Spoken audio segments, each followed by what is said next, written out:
Is it started? Okay, great way to start it. All right, I wanted to make a video on the Uproar RC Truck. Runs off 18 volt Ryobi tool batteries.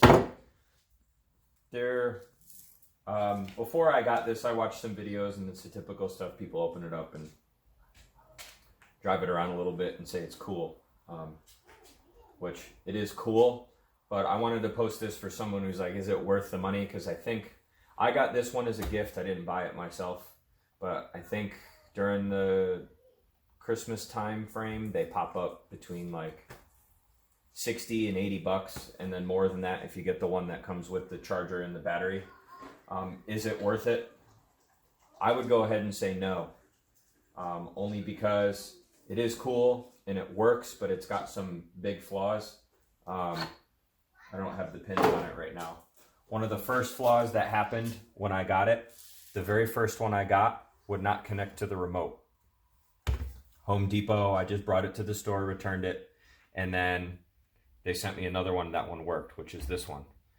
Almost right away, the problem I had is there's a switch down here to turn it on and off. I had to open it up. The switch kind of came apart on the inside and pushed in because it was really hard to move back and forth. So I got it set to on, and I just leave it there. So that way, when I'm about to use it like I am, the proper way of turning it on is you turn the remote on first, and you'll see the light blinks. Then you're supposed to either have the battery in there, you know, and turn it on, but because it's stuck on, as soon as I put the battery in, it's like it got started. You'll see it connected because that light stopped blinking on the controller. It's got an arrow to show you which way is facing forward. You know, the body just pops on there. This is my first RC vehicle since I had like little cheapo ones when I was a kid. This is a 1/10 scale, so I don't know if other bodies or whatever ever will fit on here. It does come with 4 extra of these pins, which I did have one fly out and I replaced it. And I'm missing another one somewhere on the bench. You can see that's that noise that you just heard. I don't know if you heard it on the video. That has something to do with the steering solenoid or whatever up front, which is going to be another one of the problems that I noticed is after using it a few times, the steering started not like getting stuck, but it like wouldn't respond. Oh, no way. The other pin's down here. Cool. I knew I took all 4 of them out. But anyway, looking at the body of it, I mean, you can say, here I am complaining about it. It is pretty durable. I mean, I've flipped this thing over probably a dozen times. I've jumped it like 3 feet into the air. I'll go out here and go for a rip with it. I have used it when it was wet out, and it's gotten pretty wet. I have a really sandy environment and stuff, but it's together now. It does have a mount for a GoPro. That was one thing I didn't notice in the videos. I don't really think it would be that great because unless you're on like a very smooth surface, this body is pretty flimsy. That camera would probably be all over the place. But it's really hard to keep this thing under control. That's one of my first, because it has like too powerful of a motor and it's only rear wheel drive. So like when I just go, it immediately wants to spin out. And you can see it's like, I mean, you can practice with it and get it going pretty good, but it's hard when you're going a long distance because the front end does have a lot of looseness to it. Like, you can see how much the wheels wobble right there. And I did go through and retighten everything up. That noise you're hearing is the solenoid trying to keep it straight. But as you'll see, I don't know how well you're going to be able to record it, but I'm going to try to go down the driveway. And here comes our neighbor dog, Jacques, coming over to visit. But, see, it just kind of cut out on me right there, and I lost control. And it's not even wet. When the driveway's wet, forget about it. But it does have a pretty good range if you can keep it under control. If you had like a huge parking lot or something, it would be a lot more fun. Oh, it just kind of took off on its own right there. Oh, see, I can't even get it to go straight and turn back around. I'll try to get it up to full speed without it going flying off the driveway into a tree. Oh, there we go. You probably can't see it. Oh, it's stuck.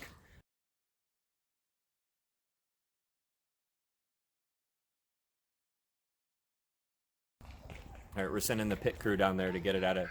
It gets stuck in the leaves because it doesn't have four-wheel drive. Put it on the driveway for me, please, sweetheart. You can see she's pretty rough with it. She'll just pick it up and throw it down. But it will go in the grass. Let's see if I get it up to. Can't even keep the darn thing straight.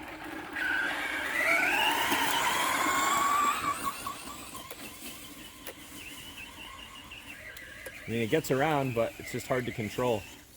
Let's see if I can get it to jump. Oh.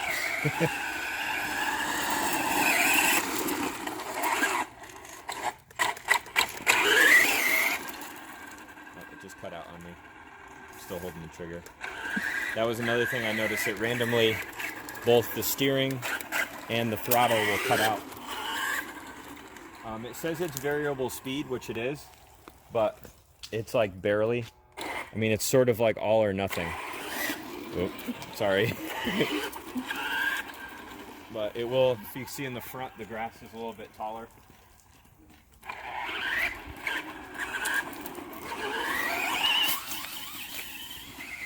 Oh.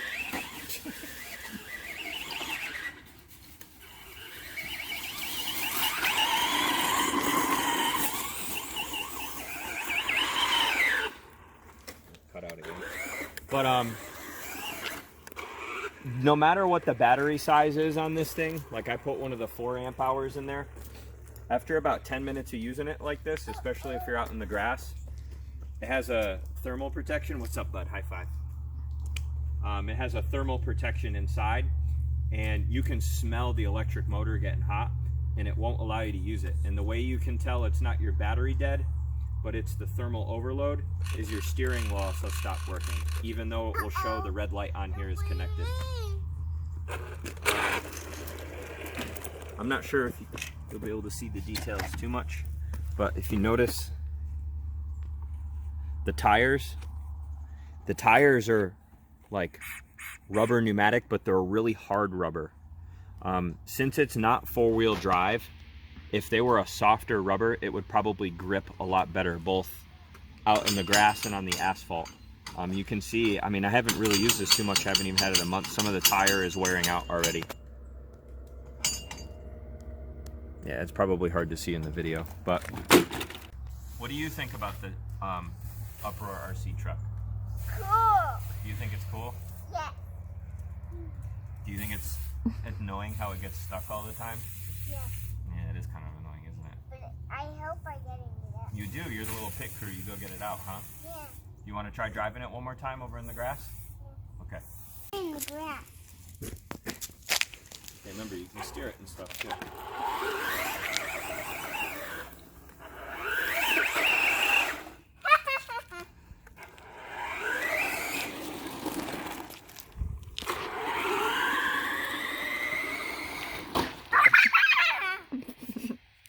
You done with it? Jenna, you're not even watching where it's going. There you go. You got to steer it too.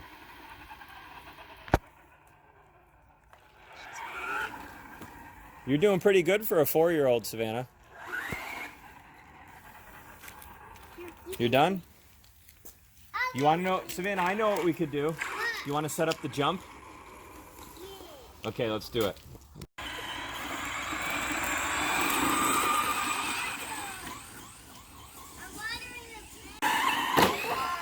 Oh, that one went real high.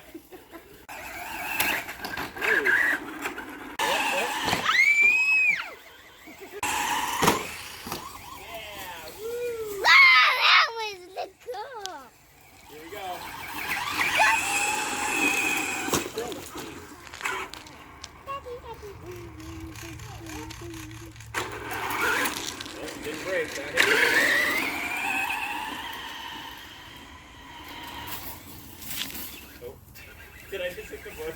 Yeah. You hit the bush.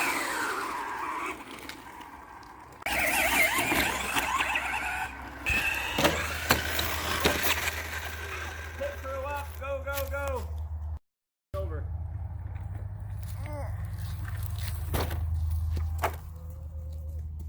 Oh, it just got too hot. Won't respond anymore. So how long did we use it for? Probably weren't even out here using it for what, 15 minutes with the stopping? So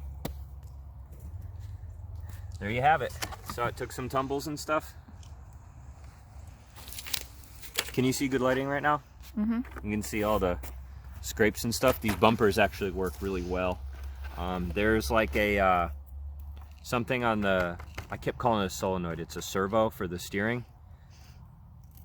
If you hit it, it protects itself, and you can actually bend this all the way and it just springs back, and that's on both sides. Nothing fancy about the suspension. Some other stuff that people had reported on theirs is they went and used it, and within a couple minutes like a wheel fell off. So make sure you check like the little nuts in here. There's a bunch of little Phillips screws and stuff like that just to make sure it's all put together well. Like, see, I think this back wheel actually came a little loose. See how much play it has?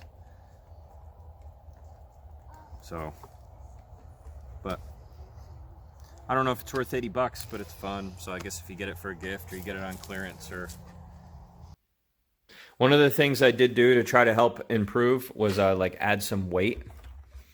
There's a little pocket right here. You can put some weight and stuff in if you wanted to, and it's over the rear drive wheels. It's not too much space, but every little bit helps. Right now I'm using it just to keep my pins in when I store it. But the problem with putting weight on it is it gets way better traction, which is a plus. But I noticed that it will cause, if you put too much, the steering to bind up a little bit, and it causes it to overheat even faster. So I don't know. I mean, I'm sure you could spend a whole bunch of time with it and try to like find the perfect weight or whatever, but I don't know. If you did that and you found a solution to it, it'd be great. Share it with me. Same thing with improvements on the tires for traction. I don't know anything about RC vehicles, so I don't know if they're changeable. Like if it's a standard, you get a softer tire and it'll grip better.